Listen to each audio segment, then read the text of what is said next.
মেয়েটা এসে এই নতুন বাসায় উঠল। বাসাটা তার কাছে খুবই ভালো লাগে, তাই সে আনন্দের সাথে বাসাটা পরিষ্কার করতে শুরু করে। কিন্তু সে জানতো না এই বাসাটাই তার জন্য কতটা ভয়ানক হতে যাচ্ছে। সে মনের আনন্দে নাচতে নাচতে ঘর মোছে, জানালা পরিষ্কার করে, ঘরের সব ময়লা আবর্জনা বাইরে ফেলে দিতে যায়। যাওয়ার সময় হঠাৎ তার চোখে পড়ে একটা রুমে একটা পুরনো ময়লা পেইন্টিং। পেইন্টিংয়ে কালো ছায়ার মতো একটা হাত, এছাড়া আর কিছুই নেই।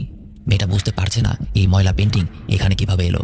সে পেইন্টিংটা সরাতেই দেখে পেছনে রক্ত দিয়ে লেখা, এটা আগের মতো রেখে দেখা কি। এটা দেখেই মেয়েটা ভয় পেয়ে যায়।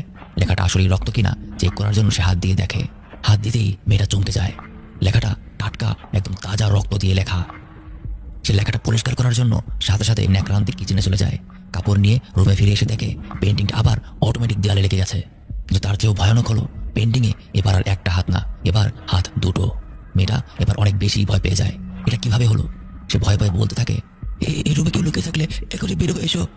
সে নিজের রুম আর আশেপাশে সব গিয়ে খুঁজতে শুরু করে যে কেউ আছে কিনা। কোথাও কাউকে না পেয়ে সে এক এক করে সব দরজা জানালা বন্ধ করে দেয়। এবার যখন সে রুমে ফিরে আসে, এবার সে দেখে এবার আর শুধু হাত না, এবার পেন্টিংয়ে একটা বডিও হয়ে গেছে। মেয়েটা এই বাসায় সম্পূর্ণ একা। তার উপর আজই সে এই বাসায় এসে উঠল। সবকিছুই তার কাছে একদমই নতুন। যতবারই সে পেন্টিং থেকে চোখ সরাচ্ছে, ততবারই কিছু না কিছু নতুন পরিবর্তিত হচ্ছে। কিন্তু এই পরিবর্তনটা কিভাবে হয় সেটাই রেকর্ড করার জন্য মেয়েটা তার ফোনকে ট্রাইপডে রেখে ভিডিও অন করে দেয়। এইবার সে চলে গেলেও অন্তত ভিডিওতে রেকর্ড হবে যে আসলে এখানে হচ্ছেটা কি। মেয়েটা তার ফোনটাকে ট্রাইপডে খুব শক্ত করে টেপ দিয়ে পেঁচিয়ে রেখেছে, যেন কোনোভাবেই সেটা পড়ে না যায়। তারপর সে কিছু মুহূর্তের জন্য রুমের বাইরে গিয়ে দাঁড়িয়ে থাকে। কিছুক্ষণ পর তার ট্রাইপডটা অটোমেটিক মাটিতে পড়ে যায়। মেয়েটা ভয়ে ভয়ে গিয়ে ট্রাইপডটা উঠায় আর রেকর্ড হওয়া ভিডিওটা দেখতে থাকে যে কিভাবে ট্রাইপডটা মাটিতে পড়ে গেল। ভিডিওতে সে দেখতে পায় ভয়ানক মিশমিশে কালো একটা পা। এটা দেখেই সে যখন উপরে তাকায়, সে দেখে এবার পেন্টিংটা একদমই খালি, সেখানে কিছুই নেই, সম্পূর্ণ সাদা একটা ফ্রেম। এবার মেয়েটা ফ্লোরের দিকে তাকিয়ে দেখে ফ্লোরে কালো কালো পায়ের ছাপ, আর সেই ছাপগুলি আস্তে আস্তে দেয়ালের দিকে বেয়ে উঠে যাচ্ছে।